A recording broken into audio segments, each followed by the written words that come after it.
So you asked if I'm Mexican. I'm not Mexican. We can talk about that. Okay. I'm not Mexican. Well, we're on Podcast 5, Godcast 5, with CAMILO, Hannibal, Smith, right? Yeah, you just call me Camilo, though. CAMILO, the journalist. That's right. It's a little nerve-wracking because I'm doing an interview with the journalist type, you know? Oh, what I mean? but I spend so much time asking questions, man. I like to sometimes answer questions. Yeah, that's cool. That's good. And you asked about shows. We'll definitely keep in touch about shows and stuff like that we do, because it's crazy because I do a little bit of everything. I manage Villain Posse. I do the podcast and stuff like that. And the point is to like mix it all together, you know. And we'll definitely have you out for shows. Have you been to South by Southwest? Yeah, I used to go back in the day.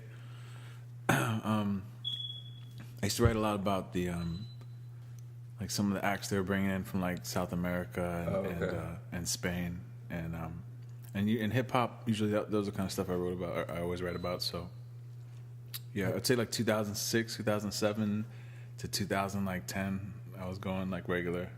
Talking about hip hop from South America. Yeah. Yeah. Yeah, because it was like it was really starting to gain a lot of mainstream kind of hits here and there, and all the music blogs that were like really hot then, they were like pushing a lot of that stuff. Yeah. So is this something you want to talk about? South by Southwest? Or hip hop from Spain? Oh, for sure. Yeah, for sure. Oh, yeah. So like, and especially if you've done reporting on it, you know. Yeah. So who I remember writing about was she's probably still around, but her name was Mala Rodriguez. Okay. And she remember she had like a video out, and she was pretty. She was like kind of like this new wave of rappers from out there. There was another girl, I think she's Dominican, but she lived out there, Ariana Apuello, and they were just like they're on the scene, man. So, and they were hip hop. Hip hop, pure hip hop. Cool. I don't think they do it. I don't know if they do it now. Maybe they're still around. They probably are. Yeah, we'll definitely check up on them. Yeah, check that out. Yeah, because the first time I went to South by Southwest, that's interesting that you said that. I met this jazz band from Mexico, and that was cool. I bought their album right there. Yeah, they get a lot of great acts. I think her name is Alicia. She kind of curates the Latino acts. Okay. At least she was when I was there. So do you think South by Southwest is like more of a corporate thing now? Because I mean, that's what I hear, but I haven't been in like really like the last like 10 years almost, or 8 years or so. So I don't know. It probably is, I guess, heavy branding. I think the bigger thing was this whole thing of the Fader coming out with this photo book, and how it said that it brought hip hop to South by Southwest or something like that, and caused an uproar. Oh, really? Yeah, and so there was a few people wrote some articles about that. Yeah, I know. Like Fader Fort is big over there right now. Like their pop-up shop and all that. Yeah, they throw like the biggest, probably the biggest event at South by Southwest. Yeah, and then like it's mostly free, right? Like if it's the first people in line, that's who goes. Oh, I don't even know, because when I was there, it'd be like press, so I always had like. Oh, you had the press pass and all that. The press pass. Yeah. But I never paid attention. That's clutch. Yeah. See, I never had anything like that. So yeah, Fader Fort. It's probably easy to get now. You just gotta apply like a long time ahead, but they probably some need. No, you're right. Want access. Yeah, if you have a nice camera, you can get a nice camera. A media pass. That's what I heard. But I was just asking if you think it's more corporate, because that's what a lot of people say. And then like when we go to South by Southwest, we end up going like to a lot of independent shows. So like. I'm like, now that I think about it, like I don't go to a South by Southwest event, like it's very rare, but that's interesting. And you mostly do art, like you do your journalism on. Well, I was wondering, is journalism art? And I don't know if I'm sold on that yet. I don't know if it's art. Oh, for sure, it's art. For sure. I think because you're curating information, That's true. But there's certain rules to it that I think make it kind of a little less art. I'm sure. I want to ask like a journalist that I know, like, hey, is this stuff art? But I keep forgetting to do that. Because I've thought about this question, right? Because like, Yeah, because you have like fake news and stuff. Maybe that's art, but like yeah, for sure. Yeah, it is because you're getting those clicks. You know, like it's like fake news isn't even, that's not journalism. It's like trolling. You know, right? like, yeah.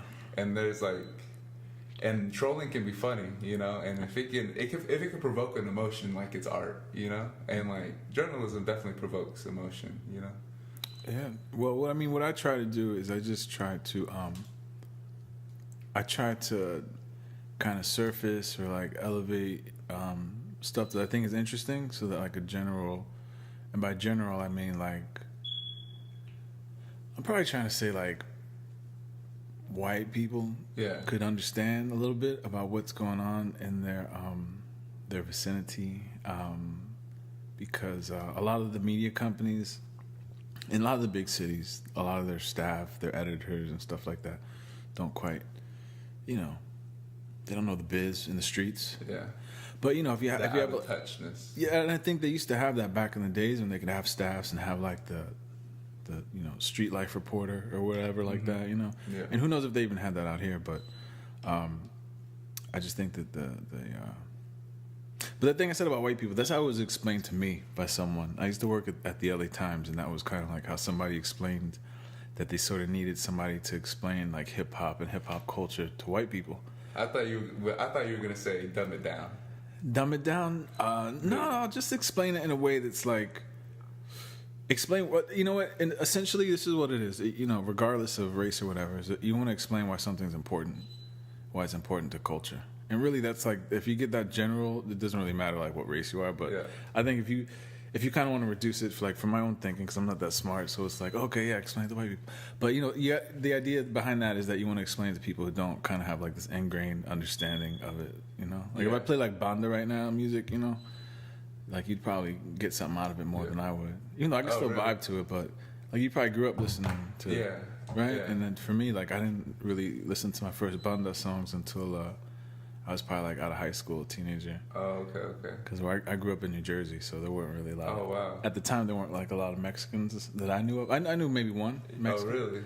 I thought there was a lot of Mexicans in New Jersey. There are now, and there are in certain sections. Yeah. Like I think there's always been like Mexicans in like the Union City, Jersey City area, which is like right outside of New York.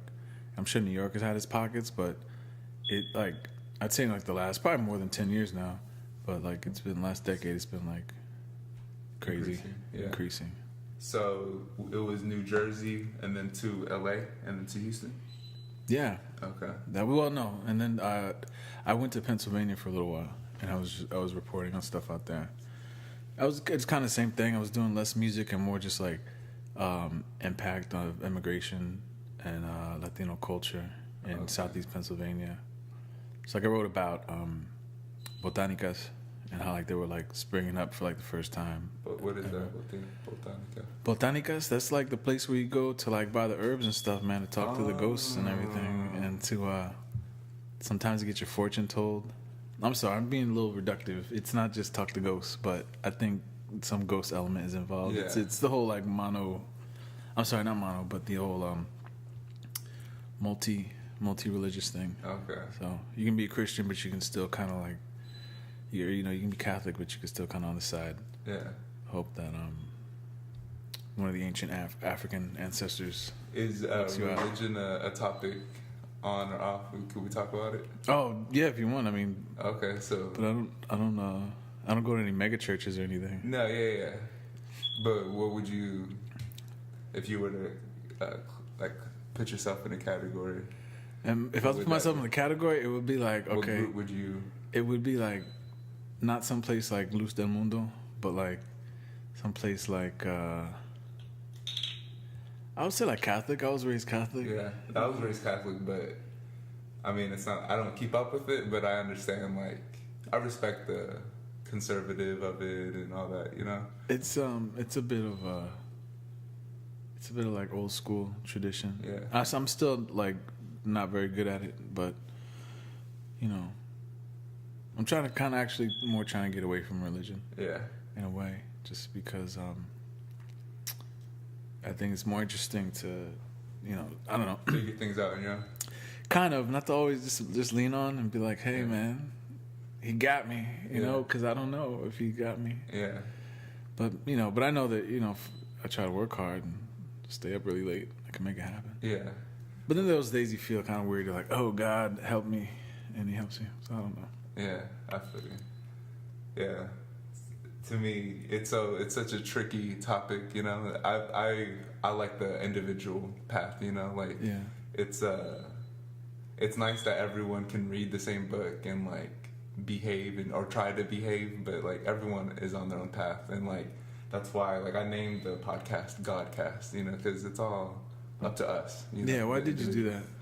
Because I wanted to, and it's funny because it's I want it to be a business podcast, but I named it Godcast, and like it's just because I want artists to see like a value to themselves, like whenever I started like managing painters, because that's what I first started doing, was managing people who paint and paintings and stuff like that, and the biggest thing was like they wouldn't have value to themselves, like, oh, I'll sell this for like $40, if I can get 100, that's cool, I'm like, no, like you should be thinking like minimum 1,000, like these are oil paintings or acrylics that they spent, I know they spent time on, I'm close to these people, that's how like I even got the opportunity to do the business with them, so like it's that like artists, it's funny because artists usually, it fluctuates a lot, like they're super egotistical and then they're like down on themselves, and then like I know you're talking about. My sister's an artist. Yeah, like her room looks just like that, and that's everything. Yeah,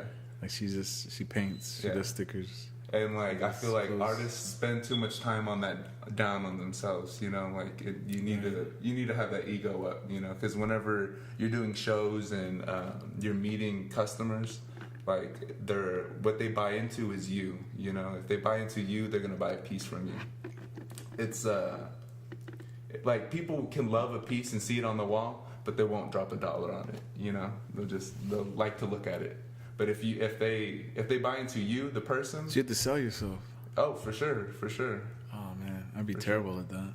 Well, not even sell yourself. It's you need to at least have someone like me selling you. Mm-hmm. You know what I mean? Like, because artists, and that's another thing. Artists hate talking to people. They don't want to talk to the customer. Like commissions, the painters, they usually don't like to do commissions because like the customer's gonna be picky. Oh, I have my couch is this color, the painting should match the couches or some shit like that. Yeah, my sister hates commissions. Yeah, exactly. Oh, does she? She won't do them. Oh, really? Yeah, like she refuses. She's not even for the money. Yeah. She's weird like that. Yeah, and I'm the same way. I'll do it like every once in a while. Like, I'll take commissions now, and nah, fuck it, I won't take anymore. Right. And but yeah, that's why I want the podcast to be about business, but I want it to be about artists, and then I want artists to keep that mentality. I don't want artists to be down on themselves. It's like it's hard to, like as the manager, the businessman of it, it's hard to sell the guy who's down on himself. If he don't believe in himself, ain't nobody gonna believe in you. Ain't nobody gonna buy that piece from you. What if you put on Etsy and you spice it up on Etsy? Etsy's cool, but it's I think about it like I try to compete with my heroes, like Andy Warhol, Basquiat, and they didn't have Etsy, they were throwing shows, and like that's why I started throwing shows, because people would charge you to be in shows, or like you would pay them, and then like you have no control over the show. The show could be whack, and like you don't like how they marketed it or whatever. So I just started doing it on my own, and like, I don't know, like, I just found this out. Basquiat, he didn't even throw his first show. Like, he had a gallery sponsor him, and then they threw the show for him, and then they even bought the canvases for him, and he made $200,000 his first solo show. Isn't that crazy? It was back in New York. Yeah, must have been, yeah. Like that was a lot at that time. How old is your sister? She's like early 30s. Early 30s? How long has she been like painting and doing this? Oh, forever. Forever. Literally forever. She went to school. But she went to school for toy design. Oh, okay. So she like vinyls or for like kids? For like like dolls and shit. Like her first job was working at a company that made Halloween costumes. Oh, okay. So various. And she things. loved that, huh? She did, but she realized it was really hard to get a job. All the toy companies are pretty much closing. I think she like almost had a job at like Mattel or one of those, but then that folded, and so. When was she doing that? Working for the toys? This was like this would have been like early 2000s. And even then, it was dying.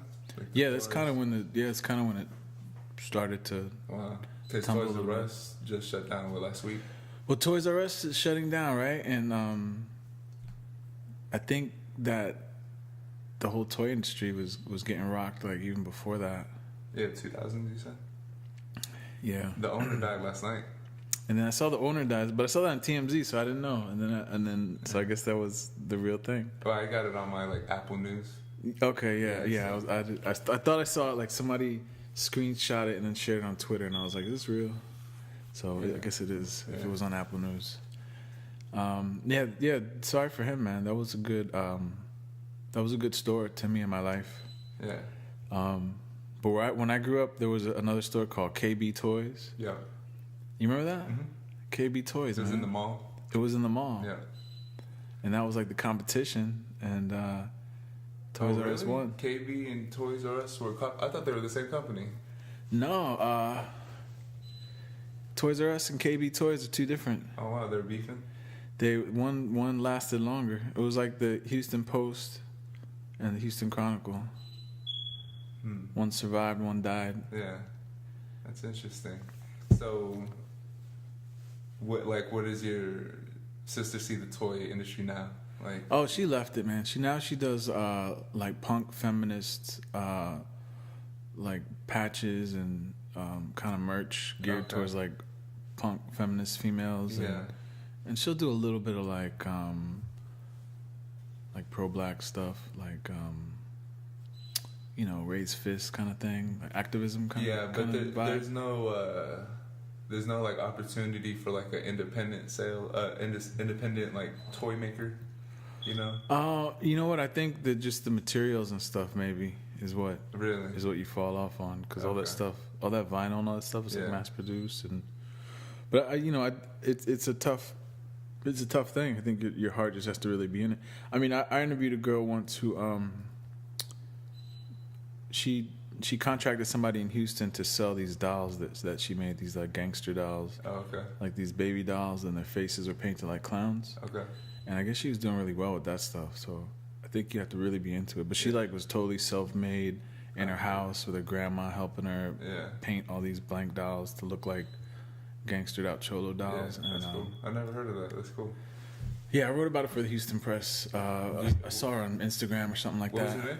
I know her Instagram is Miss Reyes Art. Miss Reyes Art. And I think they're called G Dolls. And they sell them out here in Houston on like the local lowrider circuit. Okay. If you go to any like car shows with like one of like the well-known lowrider groups and they're like tabling and doing that kind of thing, you'll see them there.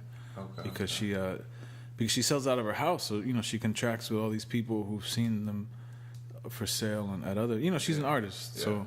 But she went that doll route, but it's like so specific to like people who like cholo gangster culture kind of stuff. I know there's a Filipino artist, and she's doing the same thing. She makes dolls, but she kind of makes like imaginary characters, And she makes a lot of money doing that. She's Filipino, but I think she's from New Jersey too. Oh, is she? Yeah. Yeah, but that's interesting because I'm thinking about like these vinyl toys and stuff like that. Like these, seem to be doing well, for those. Artists. Yeah, they do. But what kind of materials would you need that's vinyl. to produce that? Yeah, I know like, that's vinyl. But you can't do toys cheap. Yeah. I don't think, unless you're going for like, ragdoll kind of thing. Yeah, I feel you. Spirit animal ragdoll. Yeah. Kind of vibe. Which I'm sure people are into that too. Yeah. Or you do pet rocks? No. I think pet rocks would work. We do concrete, so we sell rocks and stuff. We sell like ground, pea gravel. Yeah. That's what. You should figure out how to market that, man. That's what we do. Give them eyeballs. Yeah. Get a Sharpie. give them all eyeballs, and then you sell them as a rock family. Yeah. I always tell people, like, I'm the hustler of the year because, like, I sell rocks, you know, like from my pops. Because it's funny because, you know, that rainbow gravel and stuff like that. You never seen rainbow gravel? Like on the ground? Yeah, okay, I know what you're talking about. Yeah, like... it's like glazed gravel? No, it's just... like, it's tumbled, so it's not sharp and stuff like that. But it's expensive. It's real expensive. And it's like, it looks retro. Like, to me, it's like a 90s look. Yeah. People still go crazy for it. And it was funny because one time... Rainbow gravel. Yeah, rainbow gravel. Okay. I'm going to have to look that up. That I'm going to look up for sure. Yeah, look it up. I got to look it up now, actually. Yeah, I mean, you've seen it before. Like, once you look at it, you'll know what I'm talking about. And we'll sell it by the wheelbarrow, you know? We'll sell it to people, sell it to pool companies and stuff like that. Who's like your rainbow gravel plug? We get it from, like the East Coast. Oh, shit. All right. Yeah, we'll get it, like, truckloads sent to us. And I remember one time I had messed up and ordered the wrong gravel. And I ordered, like, this all-white gravel. Yeah. And my dad was pissed. And, like, customers see it, and, like, we're able to charge, like, a lot more for that type of gravel. And it's just, like, it's just funny to me, you know? Like, sell concrete, sell paintings, you know what I mean? Like, I mean, it is my job, you know? I'm supposed to sell stuff. I'm the salesman in the group, you know what I mean? Right. But it's just funny. But you got me sold on rainbow gravel, man. When I get some service. Do you have service out here? Yeah, for sure. But I can get you the Wi-Fi too. Oh, okay. Yeah. You gonna give it out over the mic, or do you edit these? I don't edit it, but yeah, I'm writing it down for you. Yeah, I stopped. I call them my practice podcasts. I used to do I had a lot of podcasts like in the pocket, but everyone wanted me to edit them. Oh, and I should have told you that. Like, I don't edit the podcast, but everyone would say something like, "Oh, I need that edited out." So all those podcasts I just didn't put out, and then started fresh. And I was like, I feel like I'm better at doing it now, so it's fun. Oh yeah, how many have you done? Like 30? I would say about 30, but I've only put out like 5. Oh, okay. Yeah. Because like my first 10 were like my friends, you know, and just looking up trending topics, talking about that and stuff like that. What made you want to do this, man? Because everybody's got a podcast. It's the media. Like, no one wanted to like I've never had a journalist hit me up, you know, about my artwork or about my shows or anything like that. And I did, but they're like up and coming. They called themselves like up and coming media companies, and every single one of them said the same thing. We're not released yet, but we're trying to build content for whenever our release date comes. We just have a stack full of stuff, you know. And like, I would hit them up and try to keep in contact, but you know, no one ever kept in touch. And so I started doing podcasts on my own. Like, hey, I'll interview my artists and then, you know, interview other artists and stuff like that. Well, you know how I found you? There's I think it was definitely through Instagram, and it was either through some dudes who might do like hip hop, hardcore kind of thing.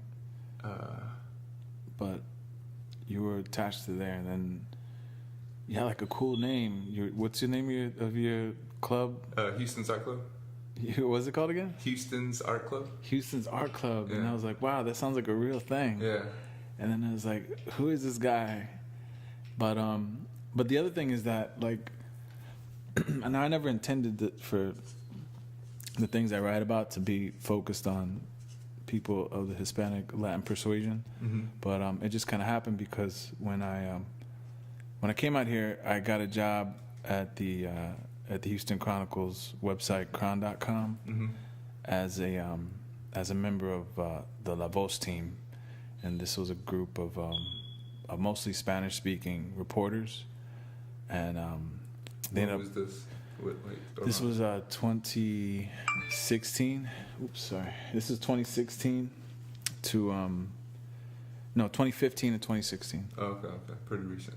This is pretty recently, and so I ended up like writing a lot of stuff, a lot of stories, articles, slideshows geared towards like people like you and me and other folks.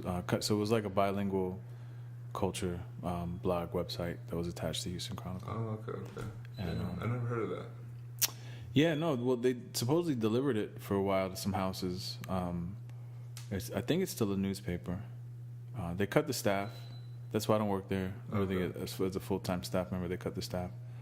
But I ended up getting kind of like a freelance gig From it.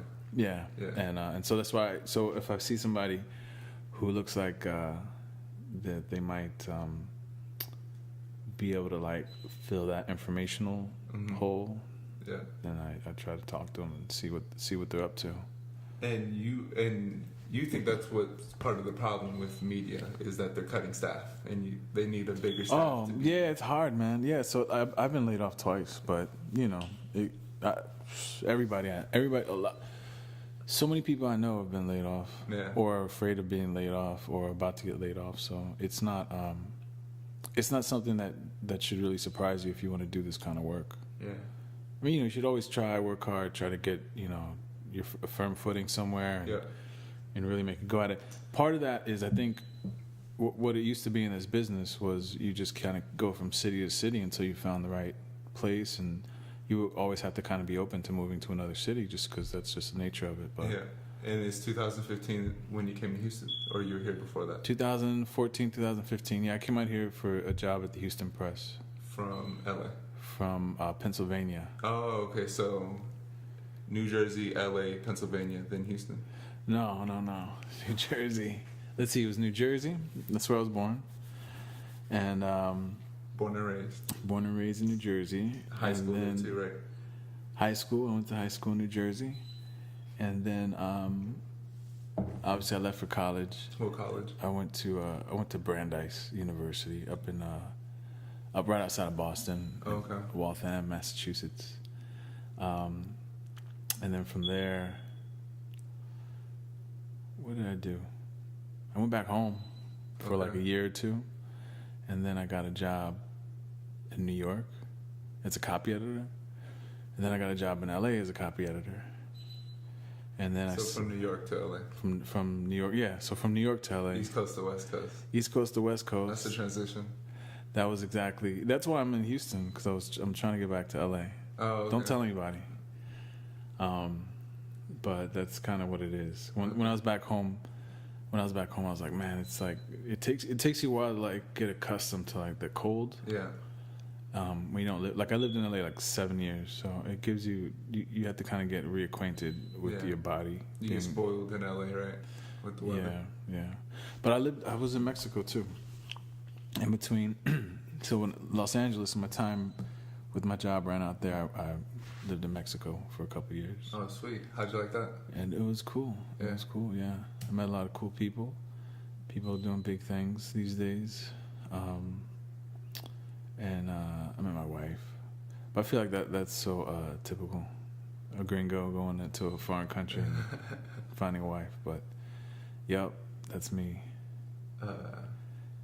And was Mexico, before moving to Mexico, were you scared or like you had heard stories? I met people, I knew people who lived out there, and when I went to go visit them, I saw like how chill it was. Oh, okay. And I saw how many other people from, if I had never moved to LA, I never would have done that, because living in LA just acquaints you with like recent Mexico dwellers. Yeah. In a way that doesn't. LA is Mexico. Yeah, so you hear about like where DF, and you hear about all these places, Monterrey, and and I got to visit all those spots. Yeah. So yeah, that's why you asked me, am I Mexican? No, I'm not Mexican. I'm Colombian. My mom's from Colombia, and my dad's black. He's African American. Okay. And so I'm Colombian as far as Hispanic side, and I'm black. So. What did they say? Afro-Latino? Afro-Latino, Latino. Okay. Stuff like that. Yeah. There's more of us out there, man. I'm always surprised when I meet, like out here, they have. Even in Mexico, too. In Mexico, too.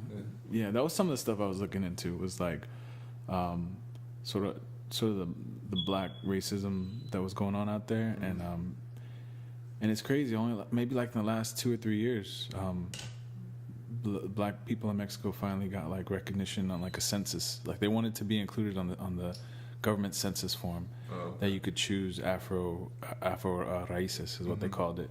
And at the time I was visiting, that was like something they were going for. And then like just in like the last couple of years, like the government.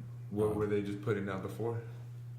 Like they just were putting down like I don't know exactly what the forms were, but I remember specifically they were fighting for recognition as they kept saying the third race of Mexico kind of thing. Yeah. But then the Mexican vibe is sort of like, well, what is Mexican? Like we're all everything, so shut up.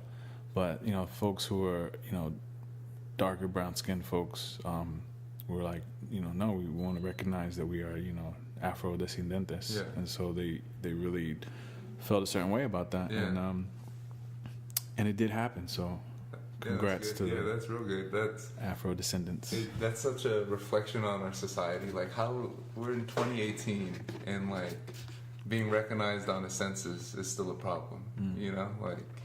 Well, now it happened. Well, but it happened within it took a long 1 time. to 2 years.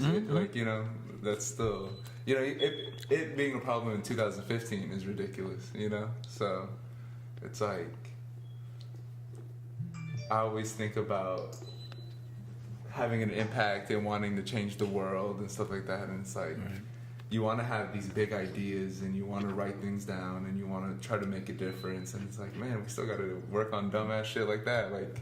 And then it's even a process to get that done, Like there was fight back, right, on that. Oh yeah, they had to. What was it? Yeah, they had to petition the government, so it took some time. Yeah, definitely took some time. Yeah,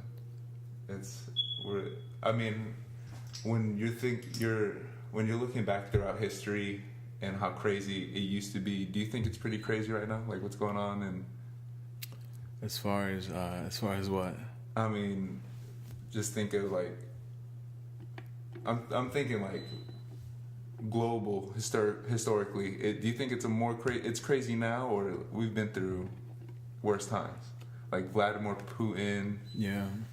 I don't know. North Korea, America, Mexico. I'm not so savvy in those things because I just write about rappers, but. Oh, okay.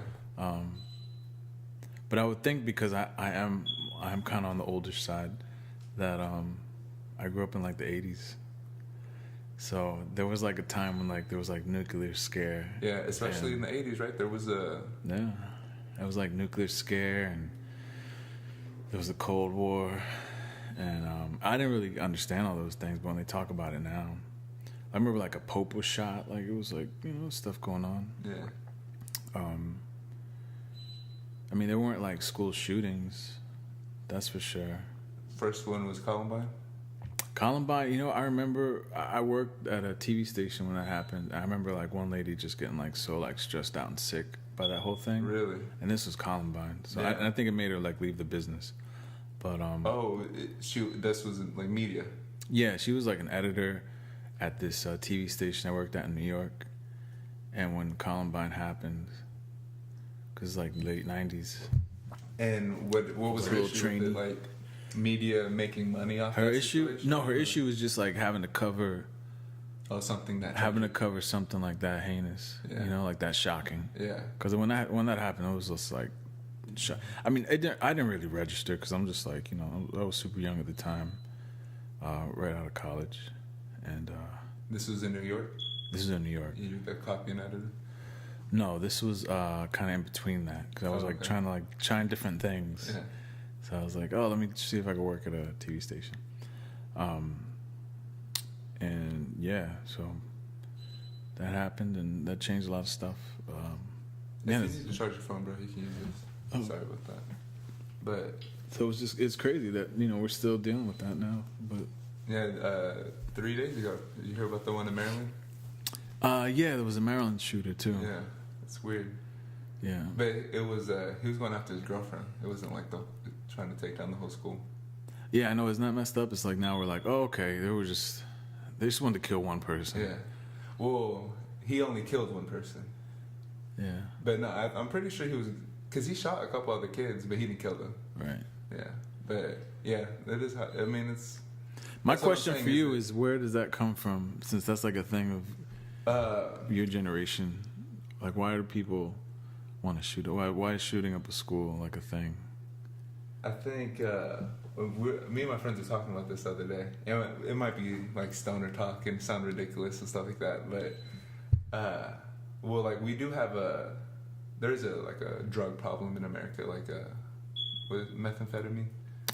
You mean opioid? Opioid, and like a lot of kids are on drugs, like ADD drugs and stuff like that. And even if like, I mean, I don't know if every single one of these kids are on those drugs, but a lot of kids are, you know. And like I feel like that has something to do with it, because like we just have a bunch of zombied out, drugged out kids, and then like they're not. So it's not so much opioid crisis. You're talking about like the prescription drug, like the yeah, I know what you're talking about, like the Ritalin and all that stuff. Yeah. But I mean, I think it's a combination. Are those opioids? Those might be. I mean, I don't know. I'm not a pill guy, so I'm not really sure. But like this guy, like this Maryland incident, like this is a guy who, and you got to think, there's no more, like arts don't have funding anymore. You know what I mean? Kids are on drugs. We're at like a overload of information with the internet. Like I feel like we're evolving, like with drugs and stuff like that. Like, wait, is cell phone addiction a thing? Yeah, cell phone addiction's a thing for sure. Yeah. Like Steve Jobs' kids didn't use like Apple products and stuff like that. You know, they didn't have iPhones and iPads and stuff like that. I mean, I might be bullshitting, but I read that somewhere. You know, like he didn't let his kids use any of the handheld. If they wanted to use a computer, they had to use like the Mac, like this kind of thing. Right. I feel like we're coming across all these new things, like new drugs, new phones, new internet, new school system, and like this is all that blowback of like we don't know what we're doing, we think we know what we're doing, and like this is what's gonna happen. And like me and my friends were also saying like I mean I think this part is where it gets into the stoner talk. Like I mean but there might be truth to it. Like there's history of like white people trying to mass kill people, you know what I mean? Like in Texas history, you know, like what was it in the Valley, you know, that mass killings of Mexicans and stuff like that. And like we know, or like Latinos know how like how important your ancestors are, you know, like heritage and stuff like that. And then like what are these kids, what's their heritage, you know, like what do they look back on? And like think of the rebel flag, you know, this isn't hate, this is heritage, you know what I mean? And like it's all of that is just coming through these bullets, you know what I mean? I feel like that's where it's coming from, you know? Yeah, I'm torn on the rebel flag, man, because I really like Dukes of Hazzard. Yeah, I mean no, I'm just kidding. I don't like what it stands for, and I think it's good that there's they're getting rid of a lot of that stuff. Yeah, but another thing, like people. Like, we shouldn't be offended by the symbolism. We should be offended by the hate, you know? Let's do something about the hate, because there is hate going on, you know? And, like, there is something wrong going on. But do the symbols perpetuate the hate? Does it give them something to latch on to? It does, but... Like a rallying point. Let's go meet up by the Confederate general for this meeting, you know? I don't know. Yeah. Yeah, that's true, but stop the meeting, though. Yeah. Well, that's harder. Then you got to get into people's brains, and I mean, how do you get up into people's brains like that? That's the hardest thing, man. It's education. Trying to convince people not to hate other people. Yeah. Yeah. And then like people who are hated start to hate. You know, like that whole Hitler thing. You know, like wasn't Jews would like shit on Catholics, and then like Hitler grew up in a world where Jews shit on Catholics, and then he was able to come into power, and then the Catholics started shitting on the Jews, you know. But you know, he killed them. You know, there's differences, but you know what I mean. Well, yeah, Hitler was pretty murderous. Yeah, but I mean, we don't know. It's hard to look back in history because we only know like what they told us or what was told to us. You know what I mean? Like we don't know what Hitler went through as a child and what Jews put him through as a child. You know? Oh, yeah, but I don't know, man. That's dangerous territory. Talk about Jews and Hitler. Yeah, didn't you hear where I went to school? I gotta look that up. Where'd you go to school? Look up Brandeis University. Oh, I'll look it up. But what happened over there? Look it up. You just have to look it up. Did it happen during you? Like while you were there? What? Hitler? Hell no. No. But like, what happened at the university? Nothing. Just they just it's very pro Israel. Oh, okay. Like my point is, I'd hate to see like in America, like violence, like people responding with more violence. You know what I mean? Mm. That's what I'd hate to see. Because like the school shooting and like white kids shooting up schools, it's getting to people. You know, people are scared. Yes, that is a very scary. Do you have kids? No. Yeah. Is that yourself? Yeah, there you go. The other one. Yeah, that one. Yeah. Here. Part 2 cut off. But I was gonna say, I feel like what you're saying, I'm glad we didn't get any of it because I feel this is that moment of the artist not having value, putting value to themselves. You know, like I like you're looking at your work and seeing that. You know, you're just being down on yourself, but it is important. You know, like I mean, I guess it is, man. You know, how many times has Rolling Stone done a story on Truth the Truth? Oh, I'm sure they've done a couple. He's a well-known guy. A couple though. Yeah, they haven't done a ton. But it's not an art, isn't it? I'm making a business transaction. That's art, bro. I'm saying, That's hey, art. man, I will provide you this information if you provide me with some cash. So they paid $500 for that. For that piece? Yeah, for that piece. So I wasn't mad at that. It took me 6 months to get. Shout out to Rolling Stone. I would definitely write for them again, but it was still nice when I got that check. So it was a big process to go through them. I think just because that most places don't treat writers super well, but you think they do? I don't know. I pitched them. Experience. I pitched them a few more stories. They didn't bite, but that's kind of the trick. Yeah. The trick of the trade. Just keep hitting them up until you get through. Yeah. But I do think it's easy to kind of like the whole every freelance writer struggles with getting paid. So I wouldn't call them out. Some places are better. What for most writers? You don't have to include yourself in this, but what is the goal for most writers? And then like, what is the goal for you as a writer or as a journalist? Let's see. For most writers, I think the goal is to get published, or to get a job. Probably most writers want a job, and then secondly, definitely all writers want to get published. And I think they want to work with ideas and sort of stories that they want to tell.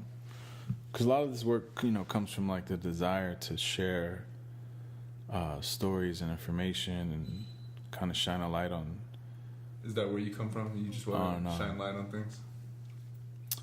I come from because it seems like you want to be a screenwriter and write stories. Yeah.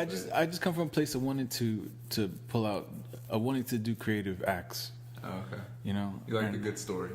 That's what you no, I like the good character. Like a friend of mine, she wrote this story. She works up in Massachusetts, and she wrote this story about a guy who has no arms, and he was using his bare feet to like start his car because it was snowing out there, and he needed to like lift the hood, and this is like really happening. They have pictures to like show this, and it's not like some like freak out website. It's like, where was this at? This was in where is she? She's in Lowell, Massachusetts. So I think it was in Lowell, Massachusetts. And I saw it on her Instagram. I was like, wow, man. And so she's just like a features writer at like this paper, kind of a smallish paper. Yeah. but she used to just write her ass off, man, and just do it about like things that are interesting to her. Like this is like, he was like a Latino guy talking in Spanish who had no arms and used his feet. And so I don't know, that kind of thing to me gets me excited. He wasn't pushing it. He was like, they show the picture of him like standing on one foot and the other foot is like taking a cap off of something under the hood of the car. Okay. So Damn. I gotta find the name, the headline for that. That's amazing. That story's got to win some kind of awards. It was just a profile of the guy, and just that's the kind of thing I'm interested in. But I'm interested in artists and people who do music who have those kinds of stories. I noticed that. Ideally, I was looking through your stories, and it's like painters, musicians, and and so I like people who. And the reason why hip hop kind of gets me so much is because.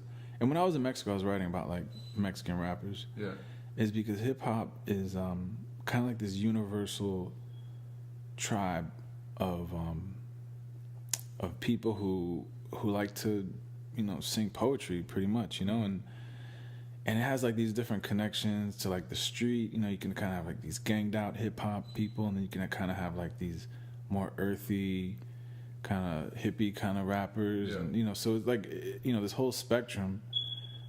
And so that's just always infinitely interesting. Number one is infinitely interesting to me, and number two, I feel like opening doors with editors when you see like you have the hip hop version of something.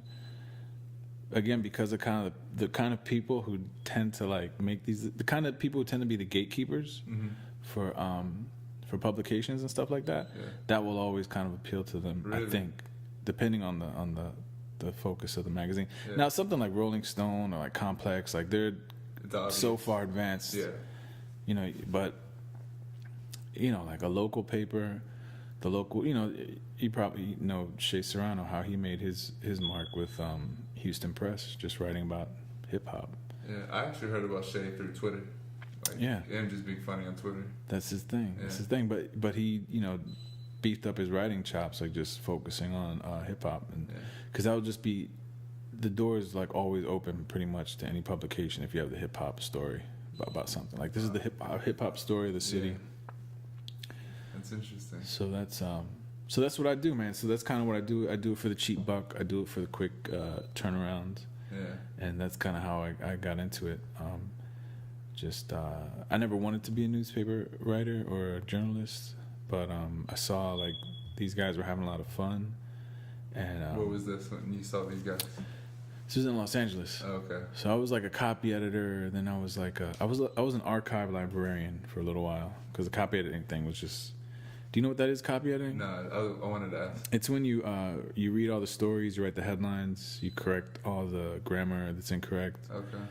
You smooth out a story, you make sure it's not saying anything incorrect.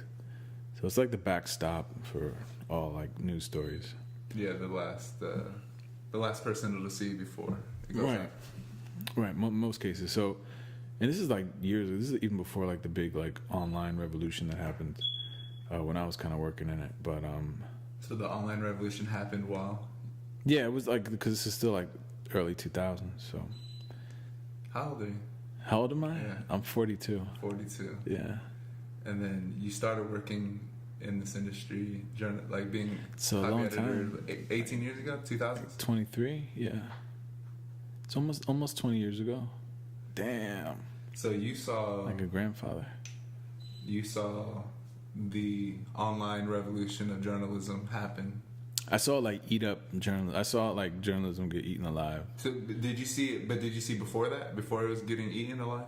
Did you see it was boring as hell to me. Oh, like it was just like whatever. It was like I didn't know what else to do.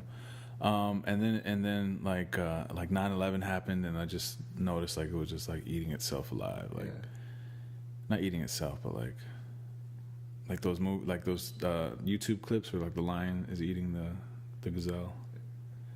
I saw one recently where it's a circus and the lions turn on the horse and start eating the horse. Oh man! See, sometimes I watch that kind of stuff, even though it kind of like makes me sick. But you know what I cannot stop watching is people fighting on like Twitter like clips. Like, I don't know why I was missing out on that. I'm sure it was big and Vine was around too, but yeah, and especially when YouTube first came out, Yeah.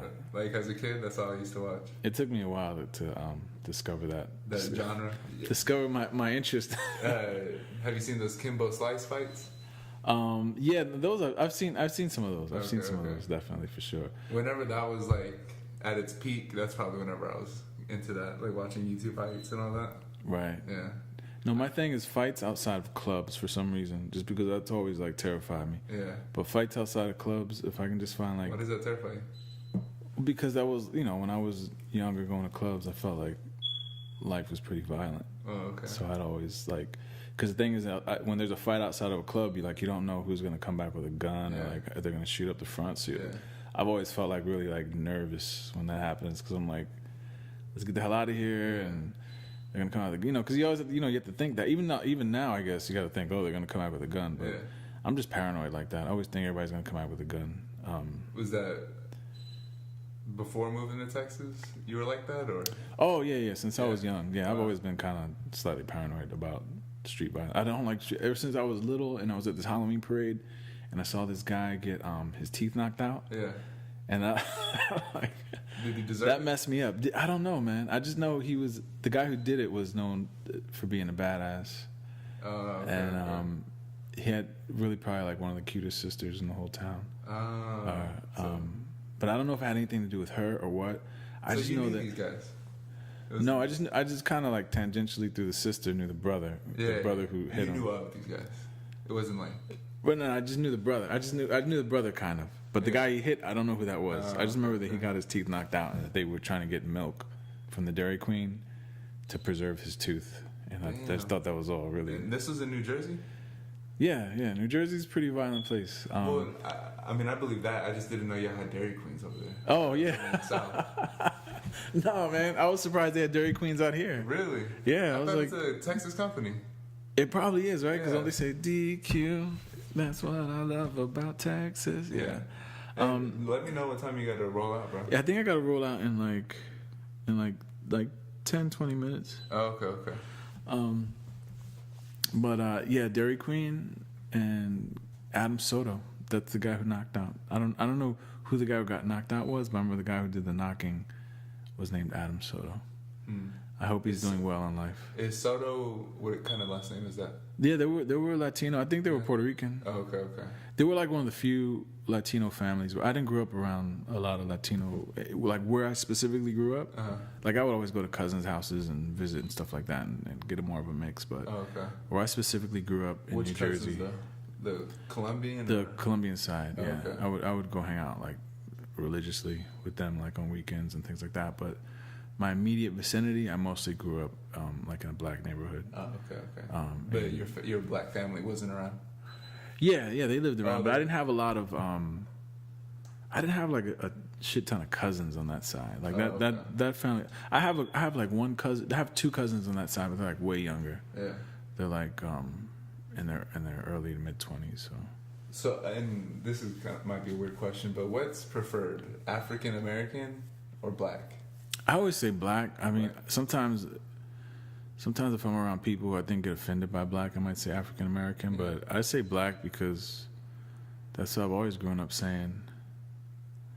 And there are two parts of it. There's some people who don't like that term. Yeah. Black. See, black came out during like the Black Power era. Black Power era. So it was like a time when black folks are really trying to, publicly claim like, kind of like brown pride. Yeah. So black pride, because they were calling people Negroes for like the longest. Yeah. They were calling people colored and Negroes, and now if you call somebody colored or Negro, it's like, you should be like super way down south in like 50s, over 50, to call somebody Negro. But black, that's where black came from. So it was like black power and stuff like that. So, I still vibe with that term because of that. So I'll say black. If you really want to be militant about it, you'll capitalize it when you write it. But that doesn't happen. It's hard to get away with that in print. So yeah. So there's a difference. Would you say there's a difference with someone saying like recognize or calling themselves black and then someone else calling themselves white? Like, is there a difference? What do you mean? Like, because like somebody who's like that white lady who thinks she's black? No, not like that. Like, whenever you're speaking of black or the term black, you're thinking of Black Power, like the uprising. Oh, I'm thinking of black people. Well, yeah, black people. But the reason why you use it is because of that. No, I just use it. I don't really think about it like that. But that's the way I sort of would say that you can still use that as opposed to feeling constrained to using African American all the time to sound proper. Like I think there's some people who say African American because they think that black is too strong of a word, or they think that black is somehow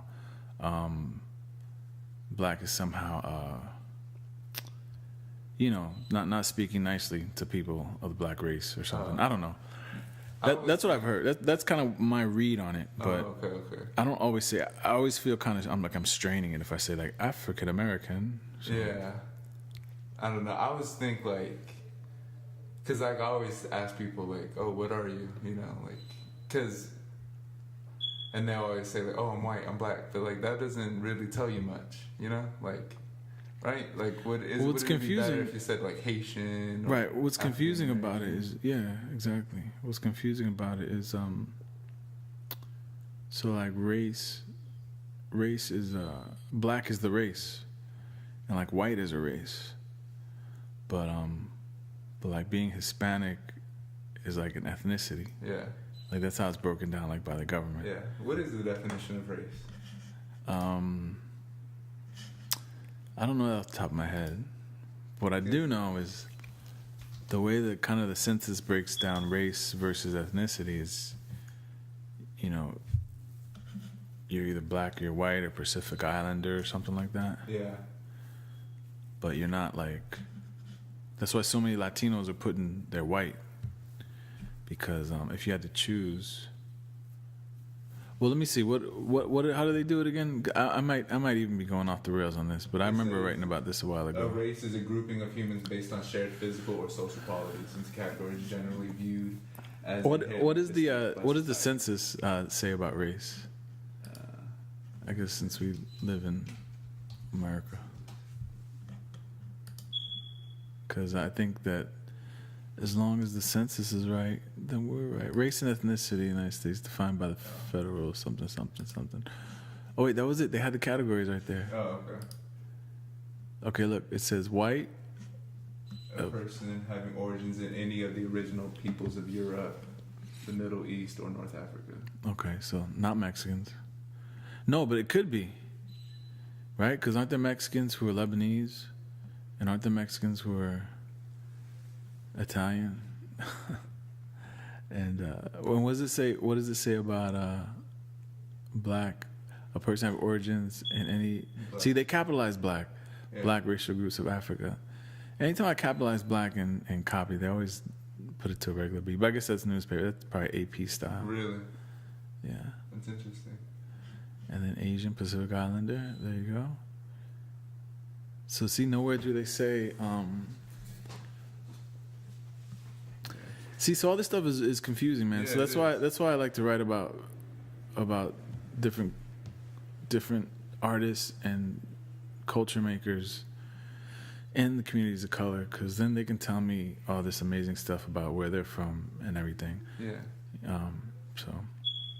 It's weird because like you often find people who don't even know much about their heritage and stuff like that. So like. Well, should it even be a concern, man? Like. Some days I'm like, I know it's important. It is important because you just have to give a voice. But also, when you're making stuff, you want I think everybody to kind of consume it in a way without making them feel like they're left out. Because like there's still people who think like white people shouldn't listen to rap music because it's about black and Hispanic struggle. Yeah. But that's not necessarily true because, I feel like, you can't really make that argument and sound smart. Yeah. Yeah, because it's more about sharing the experience, Yeah, and if you look at the artistry of, like, what the content is, if it's music, the melody or if it's, rap, then it's like the content, the lyrics and that kind of thing. Yeah. Then it should be everybody. Yeah. I always say, like, an artist should be like aiming for what people need to see, not what people want to see. You know, like that's my biggest problem with like Etsy and like Instagram and like artists at Instagram. Like there are artists who like sell paintings like crazy, but they're like painting like characters for people, and like that's not really what people need to see. You know, Right. like I feel like art, like it's like that's why I think journalism is such like an art, because it's like what people need to see. People need to hear about this and stuff like that. You know what I mean? And like artists just need to focus on like they need to focus on. I don't know what they should focus on. Like I feel like, because do you ever feel like you're not creating your art, like your art created itself, kind of thing? Well, no, because it's not art. What I'm doing. Well, I'm talking about what you consider art. Like what I consider art? Like your screenplay, or like when you're writing anything creative. Yeah, inspiration. Kind of like a collective inspiration. Like I found like a sticky note that I wrote the other day, and I was like, wow, this is really good stuff. And it was based on the notes I took on that sticky note were, I can't think of what it was based on, but it was like something that I saw someplace else. I just decided to write it down. That sticky note is its own like idea, its own living thing. You know, like you created it, but you can't even remember it right now. You know, but I remember it was connected to something else. Like I was just kind of like notating something else, but as like a standalone. And I consider that like inspiration. Like that to me is. Now I guess it also works, you know, in other ways. Yeah, like I don't know. Like my pieces are like all over the place. You know, like you couldn't. I don't think I could categorize my art. You know, it's like I know that like Doe Man, he always puts like on Twitter like he hates being like whenever they just call him a Mexican rapper. You know, or I don't know if he hates it, but he doesn't like it. No, yeah, because it's limiting. He's a rapper. It's limiting to his audience. Yeah. And like he doesn't see his content as Mexican, probably. You know, like I don't see my content as Mexican either, but I do have a picture of Pancho Villa. You know, but he calls himself the Barrio guy. Yeah, that's true. So I would think that he has some kind of connection. I mean, this is kind of something that I've been thinking about lately, and it's how do you kind of present what the Hispanic contribution to hip hop in Houston? Yeah. How do you talk about that without getting to the conversation with each individual rapper where they're like, nah, you know, because even South Park Mexican said that, where he was like, you know, my audience, you know, toward the end of when he was free, he was like, you know, my audience is, you know, Asian dudes. And the first time I heard about South Park Mexican was from a white guy I went to journalism school with, who's from the what's past the Woodlands that everybody lives in, Kingwood. Yeah, he's from Kingwood. Oh. And he told me that he was in Boston. He was in. I went to Columbia to journalism school in New York after Mexico, and I met him there, and he wrote like this really cool article for the Atlantic that kind of like looked at whether or not rappers made more money from their music sales when they were locked up, and this was at around the time that SPM released his jail recording. Mm-hmm. And I'd never really, I mean, I'd heard about him, but, you know, it wasn't really on my radar. Yeah. So anyway, that's just a testament to the fact that this guy was able to leave an impression on a white kid from Kingwood who said that that's what they would play at his school dances was SPM. Damn. And yeah, I think everybody should strive for like that universality. But then at the same time, it's just so hard to avoid that question of, you know, what's the Hispanic contribution to hip hop in Houston, because that's not the face of it. Like when you think of Houston hip hop scene, I think the last face you think of is a Hispanic person. Who? I'm saying, the last if somebody just says, "Hey, think of faces of rappers," when I say the state, New York, you know, you might think of Jay-Z. I feel you. I understand. You know, California, I don't know, maybe you think of Snoop Dogg or something. Yeah. You know, you say Texas, you probably think of Bun B, or you probably think of, you know, all these people are great. But like, what's the, you know, how would you talk about? Because that's true.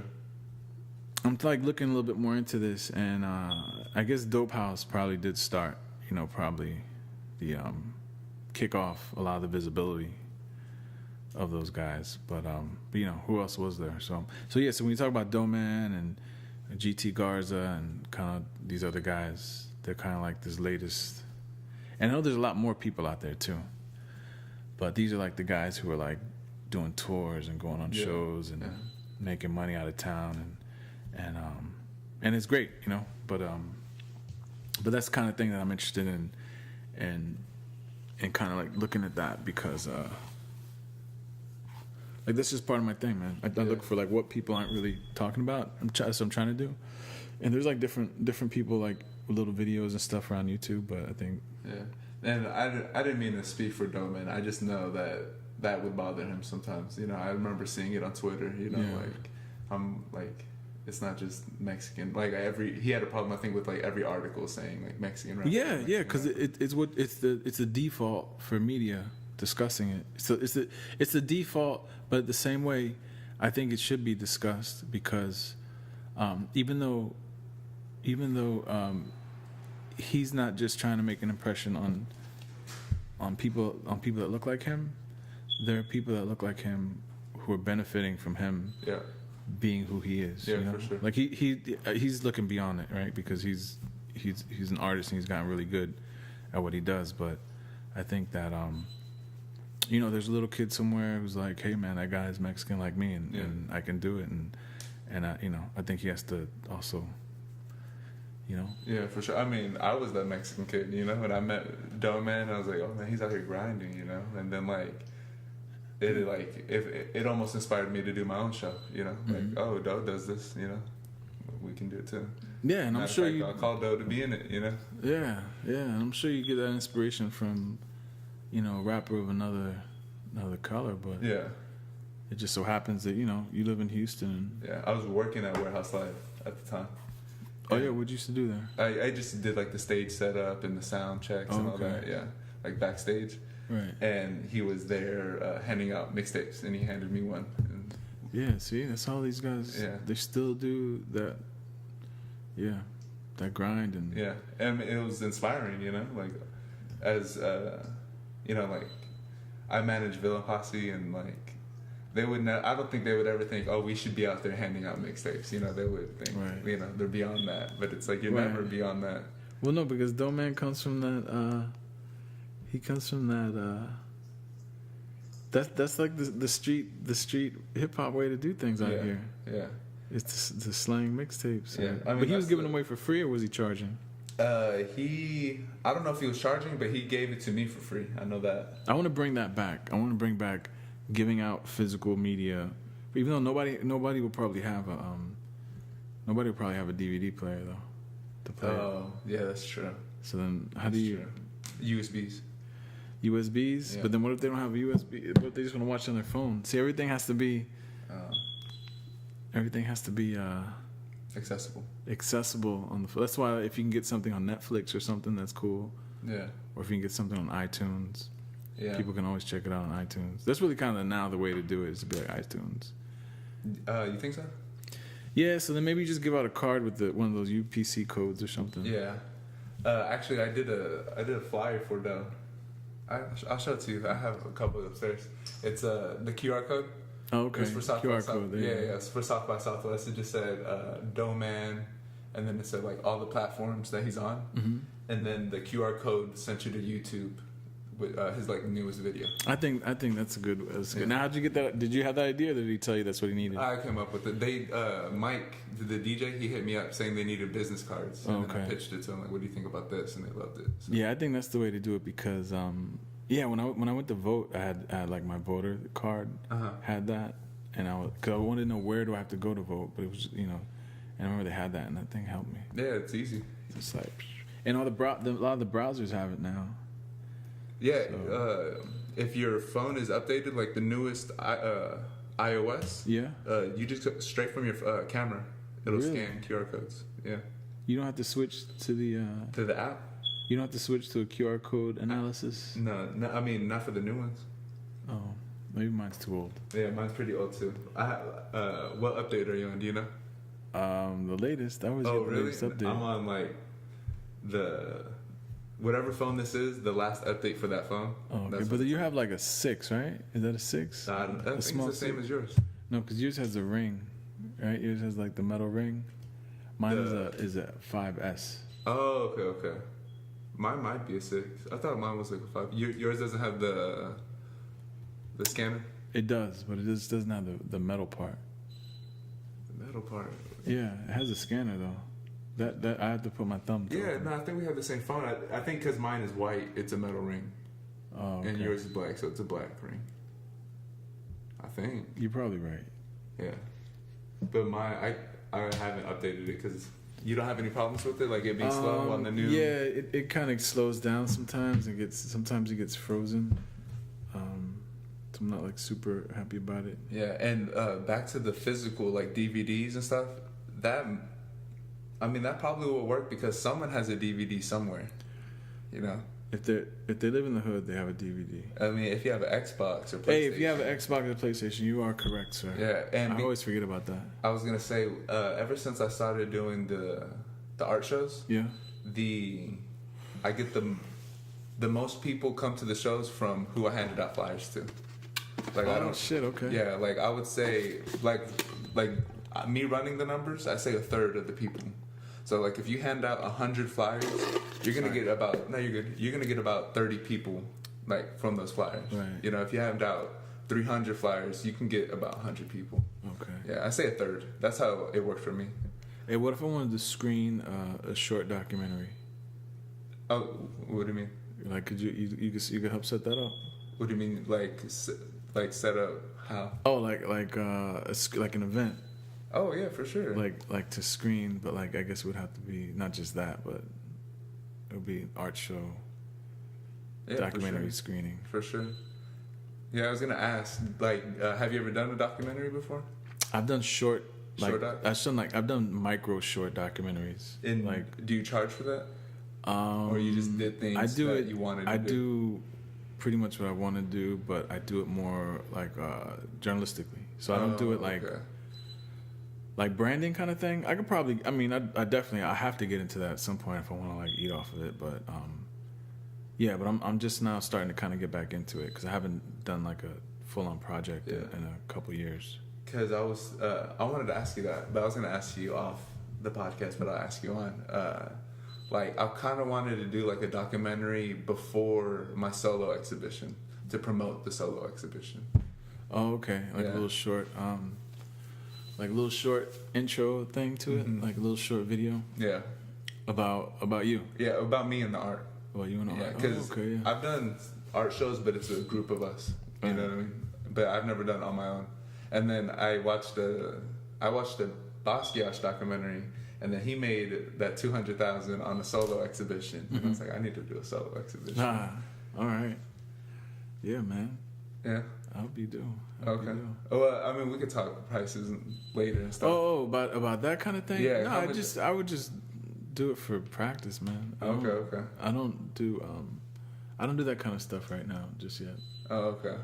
But if it's just like some like networking collab thing, I would. Do you have a camera? Do you have cameras and stuff? Yeah. My brother, he does the camera work. Oh, okay. So if you got camera work and stuff, that's cool. Yeah, he does like he's working on a music video right now for Villain Posse. Oh, okay. Yeah. So why don't you have him do it? He's too busy. Well, it's like he's still learning. Oh, okay. Yeah. Yeah, I basically, I was trained in like doing digital media and telling like short video kind of things. Okay, so do you already have the documentary that you want to show? No, I'm working on it, but I want to show it. I want to screen it, maybe like a rough cut in a few months, and I want to see if I can get funding to finish it. What kind of like a sponsorship or? Well, not so much sponsor. I mean, sponsorship would be great, but just probably crowdfund make sure the sound is better, to make sure the sound is as good as it can be. Yeah, it's quality stuff. Yeah, because I'd like to see if I could get it on some kind of platform. Yeah, because there's so many outlets right now. All all the cable channels and all the, I think They're fighting for content. I mean, I don't know where they get it from, but I'm always seeing like short little things, on like HBO or Showtime and obviously Netflix and Hulu and geez, it's like, I mean, Netflix alone has just grown. So they just raised my fucking monthly rate to like $11.99. I don't know what it is, but like they're just they buy everything, and that would be like, if you get lucky and your documentary is amazing. Yeah. But on the basic level, like just to do it and to be able to show it to people and to maybe charge $1 or $2 for somebody to watch it on Vimeo or something like that. Vimeo does that. You could charge to watch a video. Yeah, I've paid to watch like a short doc that wasn't available. Yeah. And then it'll be available later on like another platform, like maybe like Showtime. But you could on Vimeo you could do it independently. Right? I guess you can. I guess because YouTube probably. I don't think that YouTube will let you. I've never seen anybody do a YouTube that wasn't. That wasn't like a major network. Yeah. But on Vimeo, I have paid like $3.99 to watch a documentary that I really wanted to watch. It was like about like a hip hop radio show from New York. And on your blog, do you do any like solo journalism stuff? Like my blog was basically, when I started that blog, I basically used it to focus on Mexican rap and what I was doing on the Mexican rap scene like almost 10 years ago. Oh, okay. So you'll see like a lot of blog posts related to like that whole journey. And then kind of like just some filler posts over the last few years. When I was in grad school, doing journalism school, I blogged a little bit about that experience and some of the things I was writing. But yeah, that's always there for, projects I'm doing or anything different. My videos, I went to Venezuela and made a video on a Venezuelan rapper that's linked on my homepage. I mean, on my, what do you call it? A blog, a website? I forget what it's called. It's called like, I don't even know the name of it, but it's connected to my Twitter account, which is @CAMILO Smith. Yeah, I got through it on your Instagram. Instagram has it? Yeah. Yeah, it does. I guess Instagram is Camilo Hannibal. Yeah, I got so much social media. I'm glad my phone keeps it all in line. And we'll wrap this up soon because I know you got to go. But I wanted to ask you what you thought about Viceland and like what they're doing. Oh, Viceland? Yeah. Oh, it's good. I like the programming on it. I know people who work there. It's cool. It's like it's definitely like the CNN of like the new generation. Yeah. So I definitely dig it. A lot of like marijuana programming, food programming, like lifestyle stuff. And it's such a weird company. The Viceland, Vice News, and all that. How they have Vice News on HBO. Yeah, they broke through, man. Yeah. They broke through. They're like the granddaddies. Any like ideas I have, I always look and like they might have written about it. Like if it's like some weird subculture story, like they've written about it so much. Like I wanted to do something on the movie, like the narco movies that like they make out here, like those really cheap ones. Have you ever seen like the real like kind of shot on video Mexican narco movies? I wanted to write something on that. Super dramatic. Yeah, and like Vice like did that like as a video and article package like 20 years ago. Yeah. Like they did that whole thing, and it was like super well reported and everything. Yeah, I remember. So yeah, I got a lot of respect for them. Yeah. Okay. And then let's plug your IG, your Twitter, your website, and all that. Man, people are gonna listen to this whole thing. This is a long one. It's like 2-hour podcast. Let's see. Let's see.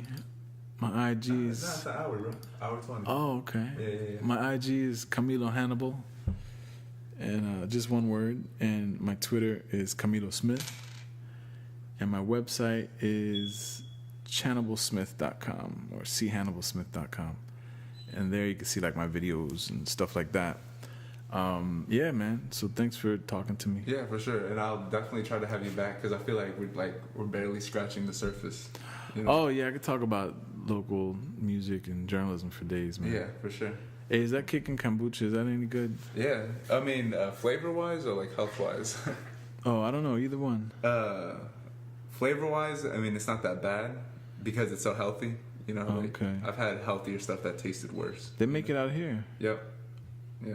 Cool. Yeah, I'm working on. Chuck Norris has a water company. Yeah. Yeah, and he might sponsor some of our stuff. Oh shit. And they only recently kind of got flaky because we're supposed to like have some meetings in person because we've been emailing back and forth. And then I just found out that they're made in Houston, so I was like, you know where Navasota That's is? his company? No, not this one. His is all water, like mineral water. Like, they have Topo like, Chico? no, they kind of it's like extreme water, like water from like like around this volcano, Yeah, that kind of stuff. Okay. Like, it has this minerals from this island, Yeah. that kind of thing. But then they kind of started getting flaky on us. It just with like on the meeting. So I was like, man, I didn't know they were in Houston. So I was like, man, I can set up a meeting in Houston, no problem. Because Chuck Norris's company's in Navasota. Okay. Yeah, that's where they're based out of. Yeah. Navasota. Is there a place called Peoria, Texas? Peoria, probably, but I'm not familiar with it. All right. How come? I was just throwing that out there. Oh, okay. I was just wondering. Yeah. Well, cool, man. Yeah, for sure. I'm glad you could make it out. I know we're a distance. Yeah, no, it's cool. From the You know, medical. I want to know what Houston looks like. Yeah. I'm still learning it. I've only been here like 4 years. Okay. Yeah. So. Yeah. Not too many people come out here, and I've only done half my shows out here in Cyprus. Yeah. Well, how do you set it up? Otherwise. What are you talking about? Well, how do you just bring the mic and your laptop or something? No, I always do the podcast here. Oh, okay. Yeah. No, I mean the art shows. The art shows. Yeah. I've only done half the art shows here in Cyprus. I do most of them like. Does Cyprus downtown. have like a town square or something? They just built something. Oh, okay. Yeah, but not really. Where it's like the nearest like town shopping to here. There's two things. There's the outlet mall, which is like just a mall. Yeah. And then they have this. It's called It's Town Lakes. Yeah. And they have a little town square where they have food and you can walk around and stuff like Town that. Lakes. Yeah. Okay. Yeah. Interesting, man. Yeah. But Cool. I do. I did like 4 of the art shows because we do construction. I did them at the construction yard actually. Oh, really? Yeah, and then like it's crazy because not too many people will come. Like in the Cyprus shows, not too many people will come out, but a lot of people will say you need to have more shows in Cyprus because there's nothing to do out here. But whenever I do have the shows, they don't really come out. Yeah. And we just go a little bit into the city, and the place is packed out. It's weird. Yeah, that's the big thing, man. When Yeah. you're trying to live out here. Yeah, well, but not only that though, the people that live out here will travel to that show in the Yeah, city. because they want to go. Yeah, because they want to go out to the city. And then, but they won't come to the show in like closer to them. It's weird. Yeah. And then they'll like say, "You need to make more shows," in Cyprus. Well, you should though, man. Local is I'm a big fan of local. Yeah, I mean we do it everywhere. Like, cause it gets expensive to do shows. So like wherever we can get like the best prices and stuff. Yeah. Because we'll even do like pop-up shops. Like we'll sell clothes and stuff. And we actually did one. We got the space for free. Oh, The nice. store next to us. There's a store, and then they had an empty store. But we told them like, let us do a little pop-up shop, and we'll bring traffic to your store too. It was like what's it called? A thrift store. A thrift store. Yeah, and we did that. Shoot, man. Well, cool. Well, I definitely gotta get rolling. Can I use your restroom? Yeah, for sure. Yeah, what ended right here? Godcast 5. Thanks, guys.